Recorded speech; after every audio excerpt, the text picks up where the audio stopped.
All right, now we come to the real story in Genesis, the real patriarchal narrative.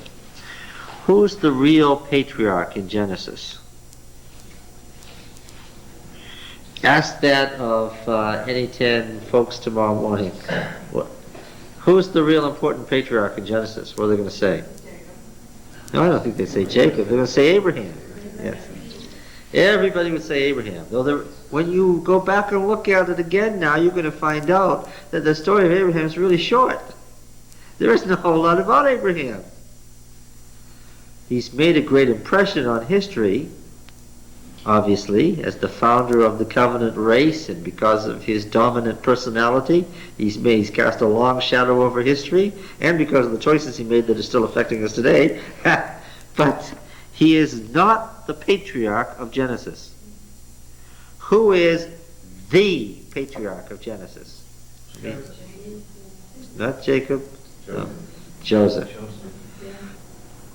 There's more about Joseph than Abraham, Isaac, and Jacob put together. A third of Genesis is about Joseph. Joseph is the patriarch of Genesis. He's the father of Ephraim and Manasseh, the two largest tribes.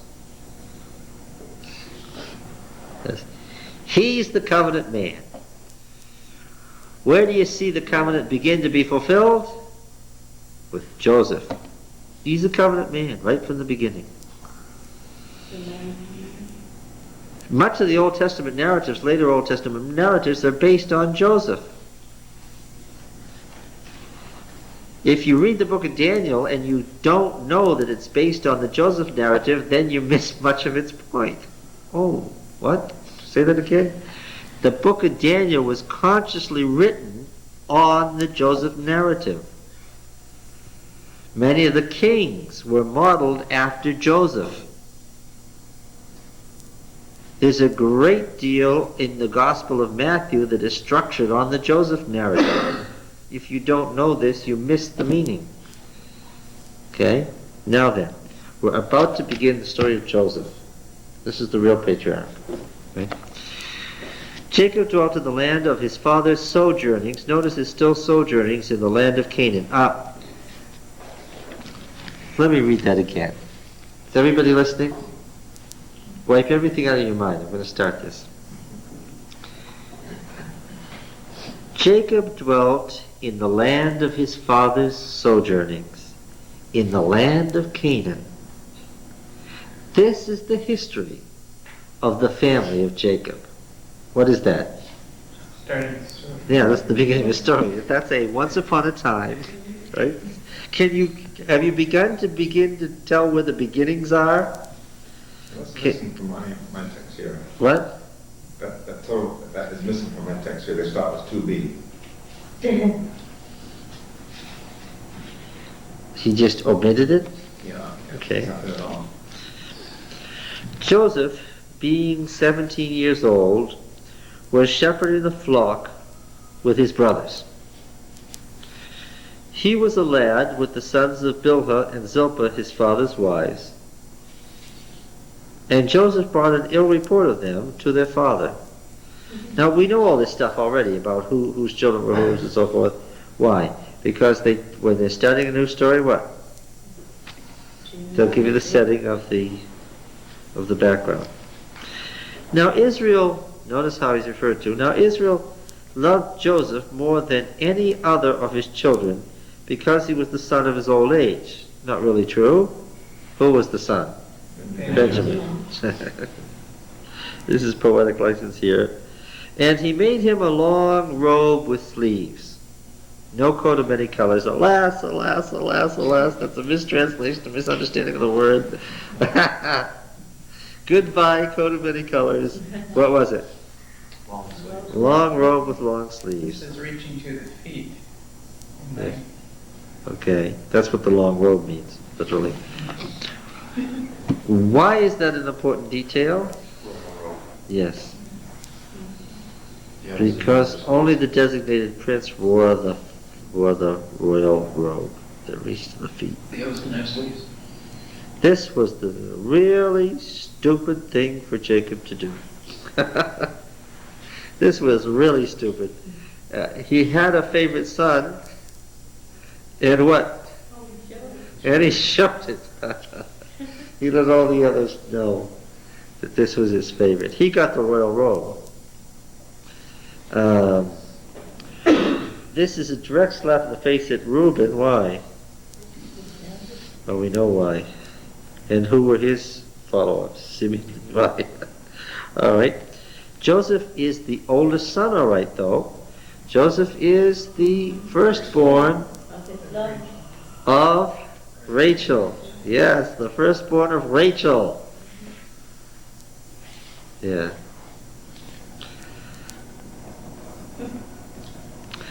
But when his brothers saw that their father loved him more than all his brothers, they hated him and could not speak peaceably to him.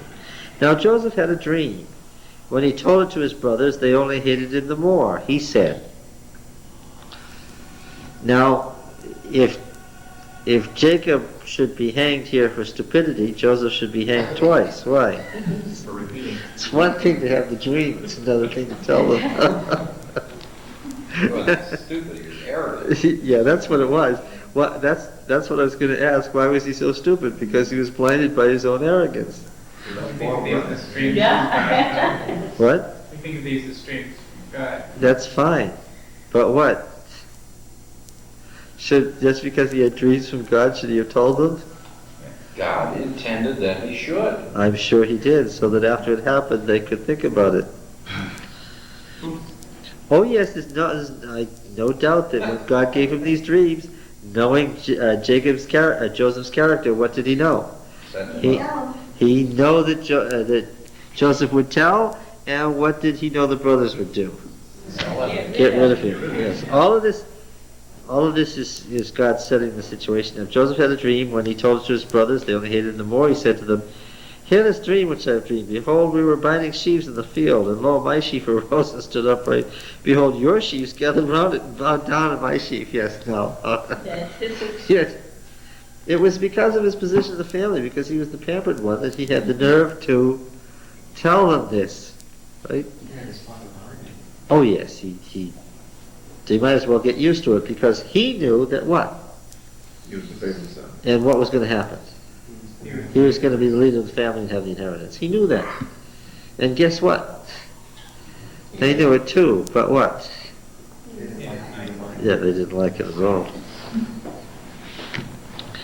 His brothers said to him, "Are you indeed to reign over us? Or are you indeed to have dominion over us?" So they hated him yet more for his dreams and for his words. And he dreamed another dream and told it to his brothers and said, "Okay, now this is really..." You see his character, do you not? He said, "Behold, I have dreamed another dream, and behold, the sun, the moon, and 11 stars were bowing down to me." Now look, this is ancient Canaan. This isn't just his mother, father, and brothers. What is this? This is the sun, moon, and stars. What is that? That's the pantheon of the gods that ruled the world. In that dream, he's elevated to what? The Most High God. He's the highest god. He's playing the role of El. He's the center of the cosmos. He's the god of gods in this dream.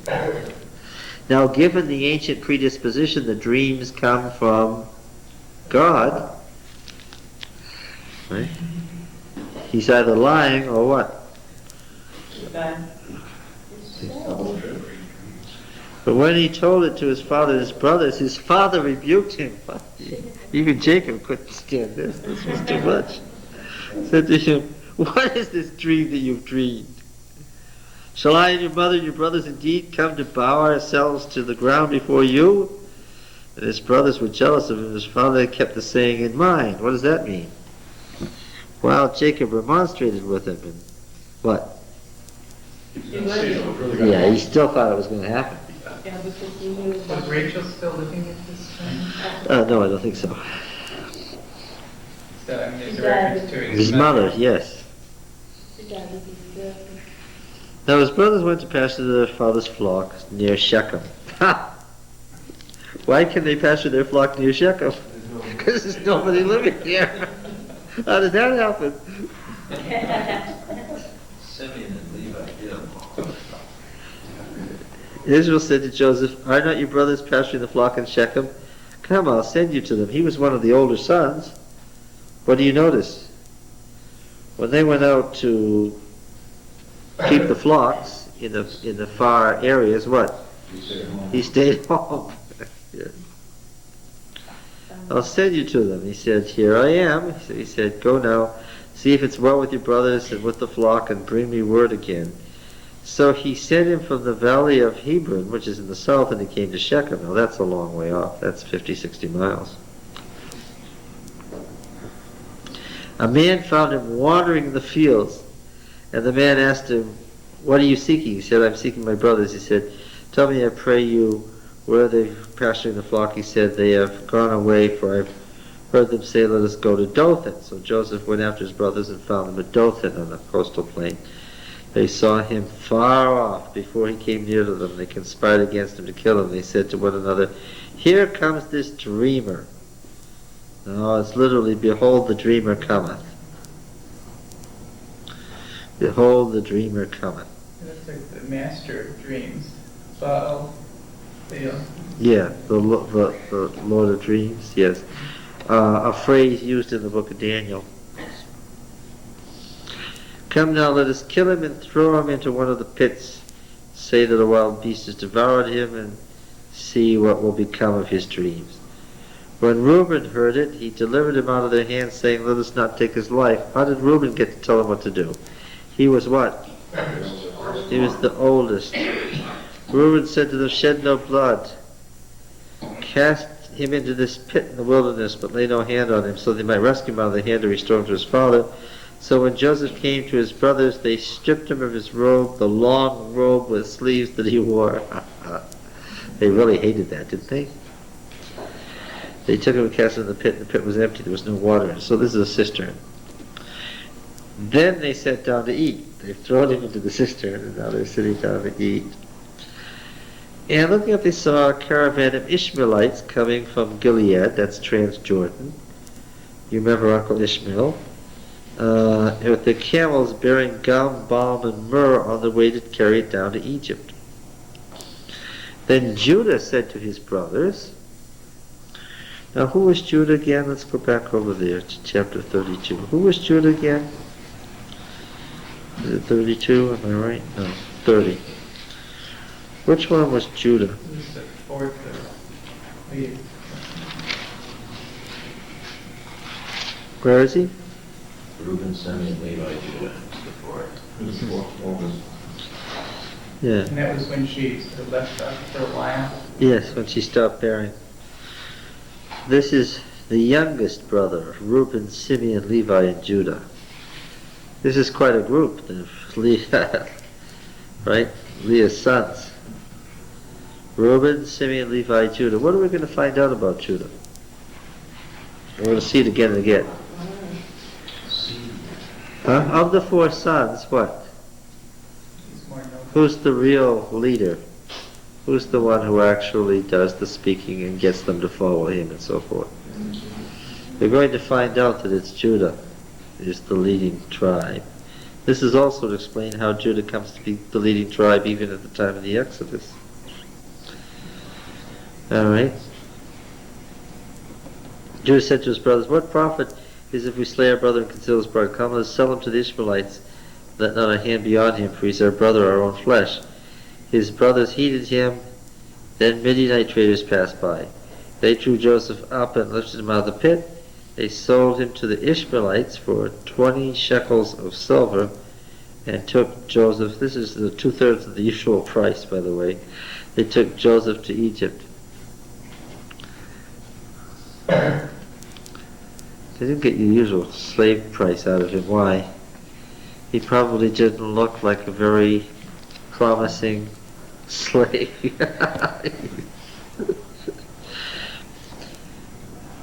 He was going to take his vengeance on them later about this silver, right? Reuben returned to the pit and saw that Joseph was not in the pit. He rent his clothes and returned to his brother and said, the letter's gone. Where shall I go? Where shall I go? It's almost humorous that first of all they didn't tell Reuben what they were doing. And then what? when he finds him gone, he's almost beside himself. Why? He's responsible and he doesn't know what to do. So you're getting a picture of the personalities, right? Okay. Then they took Joseph's robe and killed a goat, dipped the robe in the blood, sent the long robe with sleeves to their father and said, "This is what we found, see whether it's your son's robe or not." This is a terrible thing to do to their father, isn't it? Recognize that my son's robe, a wild beast has devoured him. Joseph was without doubt torn to pieces. Jacob burned his garments, put sackcloth on his loins, and mourned for his son many days. All his sons and daughters rose up to comfort him, but he refused to be comforted, said, "No, I shall go down to Sheol with my son mourning." His father wept for him. Meanwhile, the Midianites had sold him in Egypt to Potiphar, a eunuch of Pharaoh, the captain of the executioners. Oh no. Translation doesn't tell you what's going on. This man was Potiphar, a eunuch in the service of Pharaoh, and he happened to be the captain of the executioners. Now, he was an Egyptian at a time when the Hyksos kings were ruling, and the Hyksos were Semitics. There was a period here when Lower Egypt, that is to say the Delta Kingdom, the northern of the two kingdoms, was ruled for about 200 years by Semitic, non-Egyptian kings, pharaohs. There were 200 years worth of Semitic pharaohs who were not Egyptians. You following me? And Joseph went to Egypt during that period, near the end of that period. So the Pharaoh was not an Egyptian, but a Semite like Joseph. And in his service, he had Egyptians who were his courtiers. And this one was the captain of the executioners, and he had been made a eunuch. Okay. Now, what has this to do with the next chapter? Everything. Chapter 38, verse 1. It happened at that time that Judah went down from his brothers and turned into a certain Adulamite whose name was Hira. There Judah saw the daughter of a certain Canaanite whose name was Shua. He married her and went into her, and she conceived and bore a son, and called his name Again she conceived and bore a son and called his name Onan. Okay, now these are Judah's children by this Canaanite woman. Yet again she bore a son, she called his name Shelah, or Shiloh, or Shiloh. Why is that important? Because in the testament of Jacob till Shiloh comes, this is what it's about. We're about to find out what that's all about. She was in Kezib when she bore him. When Jacob took a wife for his firstborn, her name was Tamar. Where do we see this name again? Yes. But Judah's firstborn, was wicked in the sight of Yahweh, and Yahweh slew him. Doesn't say how or why, it just says it happened. Then Judah said to Onan, "Go in to your brother's wife, this is a Levite marriage, and perform the duty of brother-in-law to her, and raise up offspring for your dead brother." But Onan knew that the offspring would not be his. This has nothing to do with sexuality and everything to do with not wanting to lose the double money that he would get now that his brother was dead. So when he went into his brother's wife, he spilled the semen on the ground, lest he should give offspring to his brother. And what he did was displeasing in the sight of Yahweh, and he slew him also. Then Judah said to Tamar, his daughter-in-law, "Remain a widow in your father's house, till Shiloh, my son, grows up," till Shiloh comes. For he feared that he would die like his brothers. So Tamar went and dwelt in her father's house. In the course of time, the wife of Judah, Shua's daughter, died.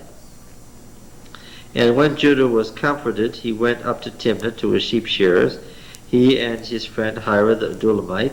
And when Tamar was told, "Your father-in-law is going up to Timnah to shear his sheep," she put off her widow's garments and put on a veil, wrapping herself up, sat at the entrance to Enaim, which is on the road to Timnah, for she saw that Shelah was grown up, and she had not been given, and she had not been given to him in marriage. So she was angry at her father-in-law because she wasn't given this third son, and she's being left in her father's house like a widow with no children, which is a disaster in the ancient tribal system. When Judah saw her, he thought her to be a harlot, for she had covered her face. He went over to her at the roadside and said, "Come, let me come in to you," for he did not know that she was his daughter-in-law. She said, "What will you give me that you may come in to me?" He answered, "I'll send you a kid from the flock." She said, "Will you give me a pledge till you send it, something to prove you pay me?" He said, "What pledge shall I give you?" She replied, "Your signet ring and your cord, your staff that's in your hand." So he gave them to her and went into her, and she conceived by him, which is what she wanted. Then she arose and went away, and taking off her veil, she put on the garments of her widowhood. When Judah sent the kid by his friend the Adulamite to receive the pledge from the woman's hand, he couldn't find her. And he asked the men of the place, "Where's the harlot who was here at Enaim by the wayside?" He said, "There's no harlot been here." So he returned to Judah and said, "I have not found her." And also the men of the place said, "There's no harlot there." Judah replied, "Let her keep the things as her own, lest we be laughed at. You see, I sent the kid, but I couldn't find her, so she can keep the other things." About 3 months later, Judah was told, "Tamar, your daughter-in-law, has played the harlot. Moreover, she's with child by harlotry." And Judah said, "Bring her out and let her be burned."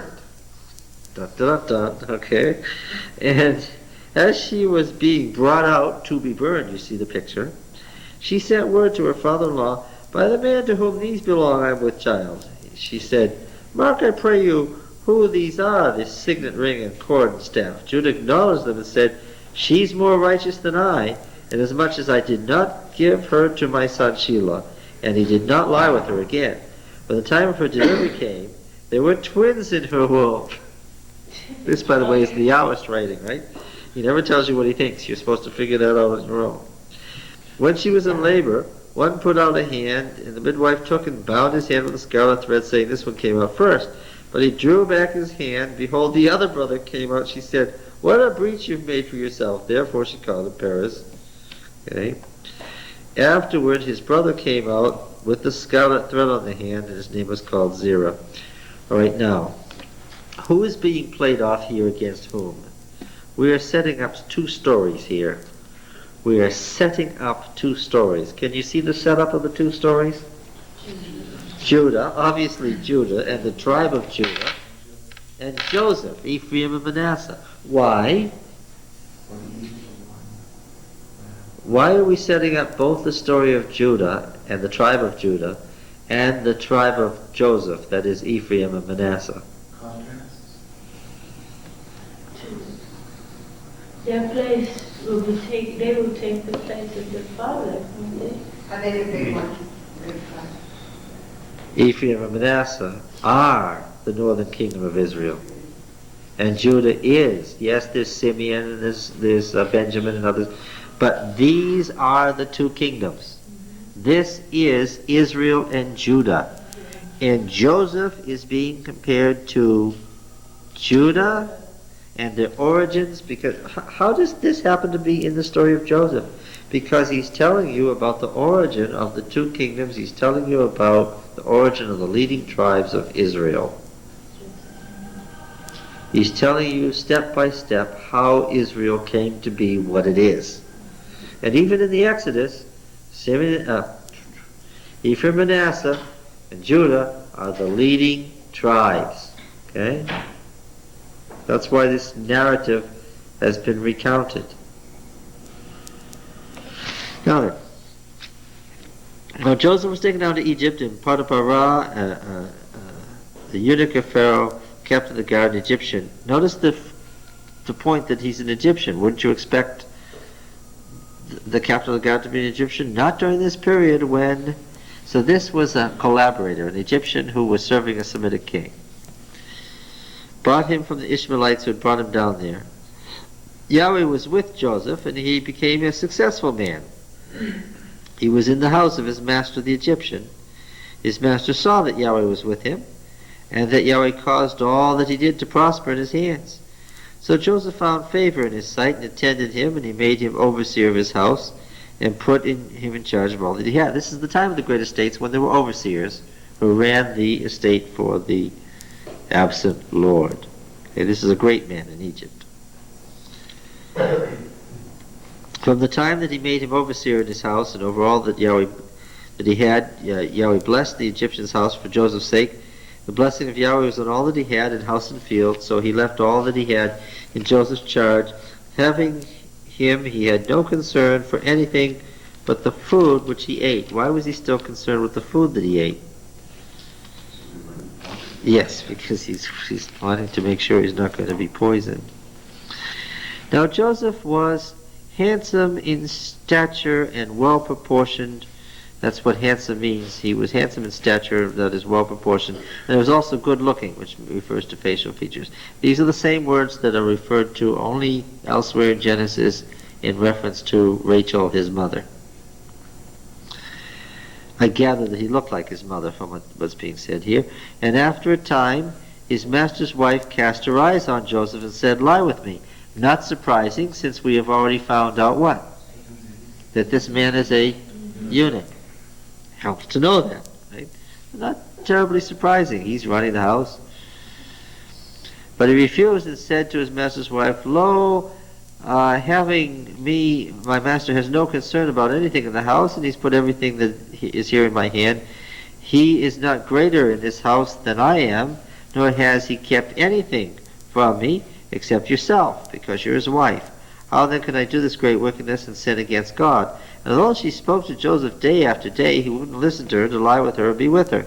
But one day, when he was in the house to do his work, and none of the men of the house was there in the house, she caught him by the garment, saying, "Lie with me." But he left his garment in her hand and fled, and got out of the house. And when she saw that he had left his garment in her hand and fled out of the house, she called to the men of the household and said, "See, he has brought among us a Hebrew to insult us. He came in to lie with me, and I cried out with a loud voice, and when he heard that I lifted up my voice and cried, he left his garment with me and fled and got out of the house." Then she laid up his garment by her till his master came home, whom she told the same story, saying, "The Hebrew servant whom you brought among us came in to taunt me, but as soon as I lifted up my voice and cried, he left his garment with me and fled from the house." When his master heard the words, which is why he spoke, "This is the way your servant treated me." His anger was kindled. Joseph's master took him and put him in the prison and place where the king's prisoners were confined, and he was in prison. But Yahweh was with Joseph and showed him his covenant love and gave him favor in the sight of the keeper of the prison. The keeper of the prison committed to Joseph the care of all the prisoners who were in the prison. Whatever was done there, he was the doer of it. The keeper of the prison paid no heed to anything that was in Joseph's care, because Yahweh was with him, and whatever he did, Yahweh made him prosper. Some time after this, the butler of the king of Egypt and his baker offended their lord the king of Egypt. The Pharaoh was angry with his two officers, butler and baker, put them in the custody of the captain of the executioners, in the prison where Joseph was confined. Meaning that this was a prison where what?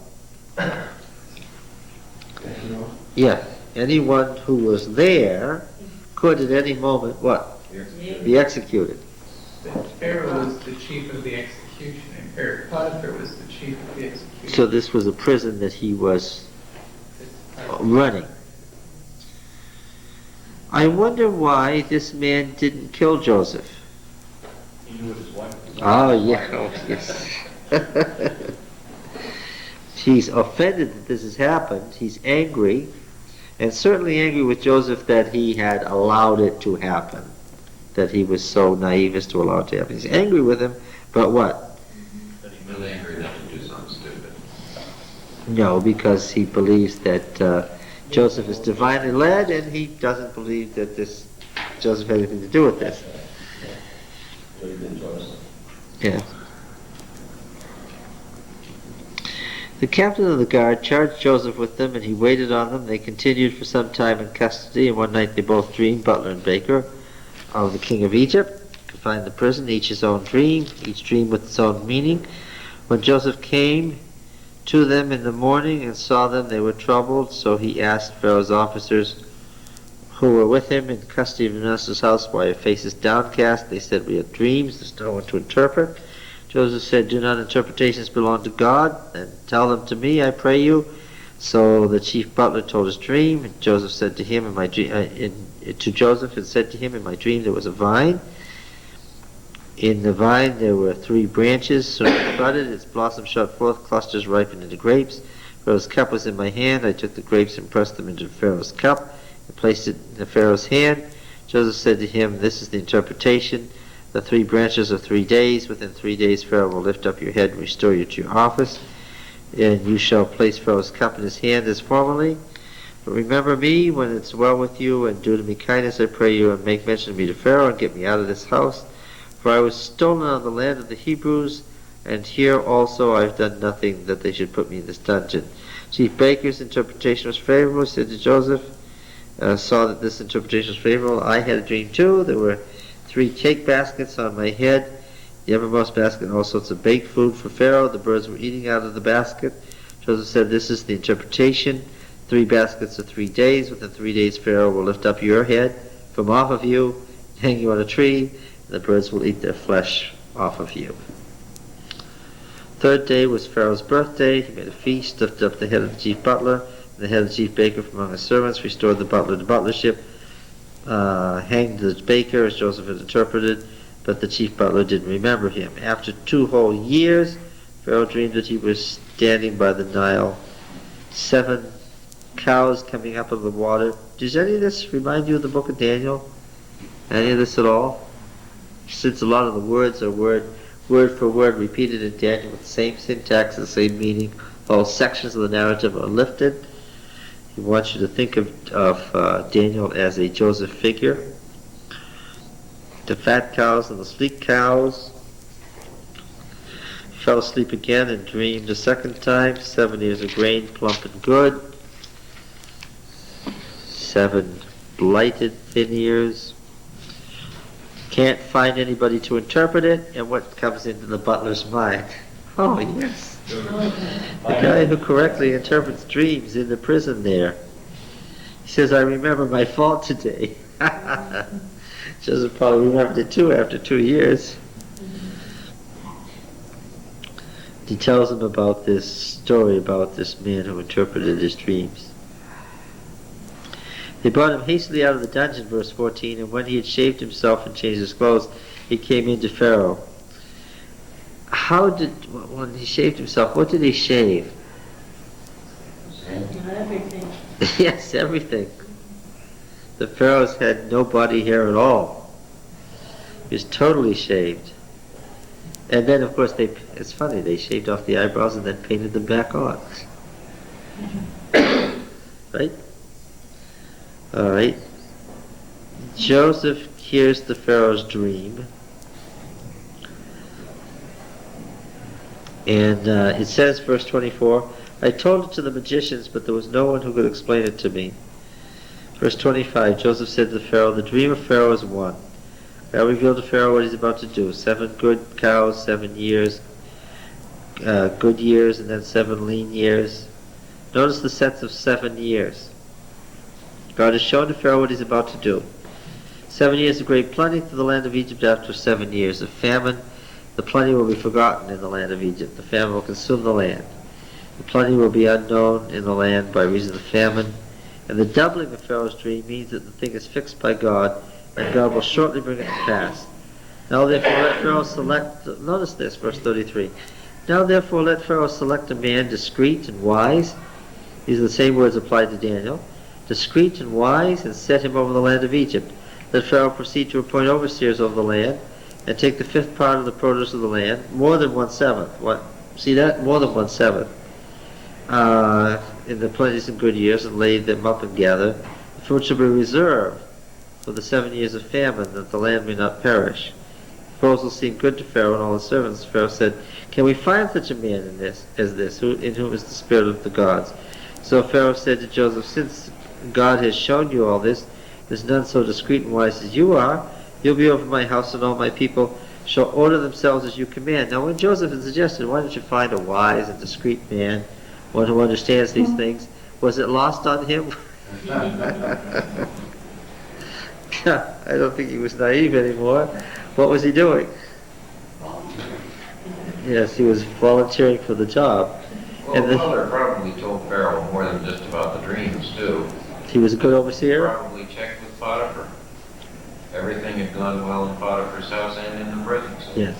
So they had plenty of indication of what kind of a person he was, and that he had administrative ability. Right? Can be ever so good if you're a rotten administrator. Is that true? Yes, that's true. A righteous man can be a rotten administrator. That happens sometimes. Joseph was a righteous man who was a good administrator. That's a pretty good combination. So, the proposal, this is how Joseph became the vizier of Egypt. Why all of this? Now, even though the story is long, he has told us at a fairly rapid clip. Why? Yeah, because this isn't the point. The fact that God was with him in all these years was... But there's a good lesson of faithfulness here, an example. Joseph was right on the line all the time. I mean, all continually, constant. Well, now, yeah, he until the arrogance was taken out of him, and how did that happen? By years of imprisonment and bearing with being humbled into the dust. He did it. I'll say this. He inherited his father's management ability. Clearly Jacob had a great deal of management ability, didn't he? But he did not inherit his father's timidness, which Jacob had gotten from Isaac. He has instead what? His mother's and his great-grandfather's what? Aggressiveness. He's not at all recessive, is he? What picture do you get of him? All right, so I'm in the prison, so what? So if I have to be in the prison, then who's going to run it? Then I'm going to run it, right? I mean, he doesn't give up and say, oh, woe is me, I'm in the prison, right? And he's... Do you realize this though with the wrong attitude? Huh? Do you think this was realized with the wrong attitude? No, I think that he was growing. He's obviously gotten better. Because by the time he gets to be middle-aged, does he blurt out everything to his brothers? No. Does he learn subtlety? It takes a while to learn diplomacy, doesn't it? Of which he had none originally. Yes. So, now, on the one hand, it's a terrible thing that God put him in this prison all those years, right? Poor Joseph. On the other hand, what? Without the prison all those years, he would have been unfit to do what he had to do. Yeah, But so... I think he's still showing signs of being a covenant son because the blessings. Oh yes, the blessings are are always there, even in the prison. But sometimes don't you feel like you're in the prison and you would just as soon say, Lord, I'm ready. My character is developed. I'm ready to be out of this prison. Anytime you're ready, let me out. I'm ready for the next step. I've learned my lesson. I'm ready to go on. Yes. Joseph did that, and God made him wait 2 more years. Yes. Yes, even though... He fully expected to be out. Out immediately, yes. But he still wasn't patient enough to achieve his goals. And in administration, isn't it true in administration that you need to work toward the development of goals that sometimes might take years? And you have to suffer with setbacks and be prepared to work it through endlessly? Yeah. And he developed that. And here's a good example. He was working, he was making his choices, but what? But God was running the show, because you have to understand from the Yahweh's viewpoint, right from Genesis 2 on, who's really running the show? All these dreams, and Yahweh puts them here and there. Who's running the show? When the Yahweh writes, who's the chief character? Yahweh's the chief character. All the other details revolve around the fact that Yahweh's behind it, doing this and that. All right, he hasn't really gotten to what he's after yet. This is the background, the necessary background to understand where he's going. All right, well, see you next week. Can I ask a question about last week's? The covenant between Jacob and Laban. Yes. Was that so that Rebecca could not come back And get her money. and Yes. claim her money? Yes, that's Because right. it wasn't brought out, but after listening to the speakers a couple of times, I said, hey, there's something that you didn't specifically bring out, but it kind of boiled up that this was really the reason for that covenant. Laban had sought to defraud Jacob. And Jacob met Laban's devious schemes with devious schemes of his own. And finally Laban came to realize that Jacob was what? Better at it. Well, yeah, and finally what had he better do? The best thing he could do was cut his losses, let Jacob go, and at least make sure that Jacob and his whole tribe couldn't come back. Yeah. Yeah. I guess there's nothing to fear. Because what did Laban know? He couldn't find those gods, but what did he know? He was rummaging around with his hand underneath the carpet, but what did he know? I can't find them, but what? They're here somewhere. If they crossed that line, yeah, they'd be claiming the wealth. That's exactly right. He wanted to make sure that if they were going to go, they were gone for good. And he had made a 20-year mistake himself, too. All right.